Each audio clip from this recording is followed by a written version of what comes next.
বিশ্বনবীর মুচকি হাসির ফাঁক দিয়ে দাঁতের দিকে তাকালে মানুষগুলো সব পাগল হয়ে যায়। স্মাইল দিতেন বিশ্বনবী, স্মাইল, মুচকি হাসি, তাবাসসুম।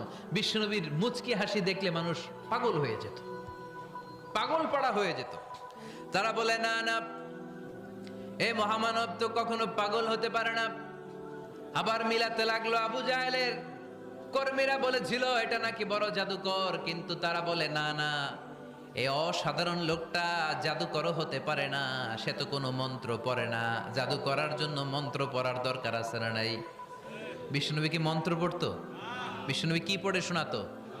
চিল্লায় বলেন, কি পড়ে শোনাতো? কোরআন শোনাতো।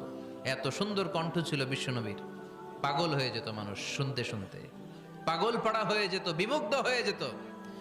তারা সবাই বলতে আরম্ভ করলো, আবু জাহেল তুমি মিথ্যাবাদী। তবে